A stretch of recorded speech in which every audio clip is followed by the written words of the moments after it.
Hello everyone, আসসালামু আলাইকুম সবাইকে। আজকে আবারও চলে আসলাম নতুন একটা ব্লগ নিয়ে। আমি গ্রামের বউ আর গ্রামের মধ্যেই একটা দাওয়াত খেতে যাচ্ছি। দাওয়াতটা ছিল দুপুরবেলা। আপনাদের ভাইয়া বাসায় নেই, সে আছে দোকানে, তাই আমি দাওয়াতটা খেতে যাবো মাচাজিদের সাথে। আমি খুবই সিম্পল ভাবে রেডি হয়ে গিয়েছি। আমার ছেলেটাকে ঘুমিয়ে রেখে আমি তারপরে রেডি হয়েছি। আগে বাবুকে রেডি করেছি, তারপরে আমি রেডি হলাম। আমার ঘরটা এই মুহূর্তে খুবই অগোছালো হয়ে আছে, সবাই একটু ইগনোর করবেন। সকাল থেকে একদমই সময় পাইনি ঘর গোছানো। বাবুর বাবা রাতে বাসায় আসলে বাবুকে তার বাবার কাছে রেখে তারপরে আমি সব ঘরদোর গুছিয়ে নেব। এইদিকে তো আমরা সবাই বাহিরে এসে দাঁড়িয়ে আছি, সবাই সামিয়ার জন্য অপেক্ষা করছি। সামিয়া পরিবারের খুবই ছোট একটা সদস্য, তারপরেও কোথাও গেলে ওরই রেডি হতে বেশি টাইম লাগে। এবার সবাই মিলে একসাথে বেরিয়ে পড়লাম। দাওয়াতটা ছিল আমাদের বাসা থেকে বেশি দূরে না, 5 থেকে 7 মিনিট টাইম লাগবে হেঁটে যেতে। তাই আমরা সবাই মিলে গ্রামের রাস্তা দিয়ে দুপুরবেলা হেঁটে যাচ্ছিলাম। শীতের সময় দুপুরবেলাতে মিষ্টি একটা রোদ ছিল, খুবই ভালো লাগছিল। এরপরে সবাই মিলে হাঁটতে হাঁটতে চলে আসলাম দাওয়াত বাড়িতে।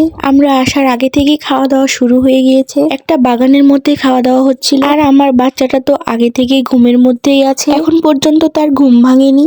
ওখানে গিয়ে আমরা যেই জায়গাটাতে দাঁড়িয়েছিলাম ঠিক তার পাশে খুবই সুন্দর সুন্দর হাঁস ঘুরে বেড়াচ্ছিল। এই হাঁসগুলোর নাম হচ্ছে চীনা হাঁস। শুনেছি এই চীনা হাঁসের মাংস খেতে নাকি খুবই মজা, তবে এই চীনা হাঁসের মাংস আমার কোনোদিনও খেয়ে দেখা হয়নি আসলে খেতেটা কেমন, তবে ইনশাআল্লাহ একদিন খেয়ে দেখবো।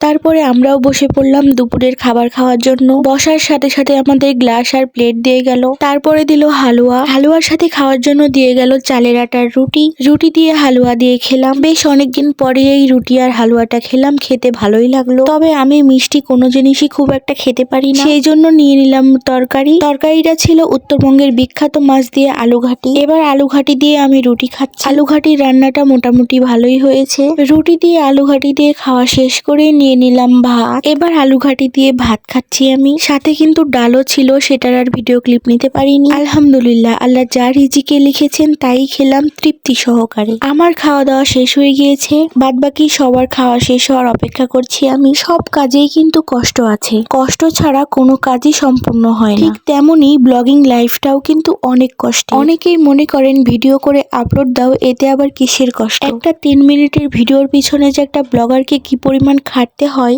সেটা শুধুমাত্র আরেকটা ব্লগারই জানবে। গ্রামের বউ আমি, সংসার সামলাই, সময় মতো হাজবেন্ডকে রান্না বান্না করেও খাওয়াই, আবার 2 মাসের একটা ছোট্ট বেবি আছে আমার, তার পেছনে তো আমাকে 3 রাত 24 ঘন্টা খাটতে হয়। এরপরেও সারাদিনে 3 থেকে 4টা ভিডিও বানাই, ভিডিও এডিট করি, ভিডিওতে ভয়েস ওভার দিই, এরপরে সময় মতো ভিডিওটি আপলোড করি।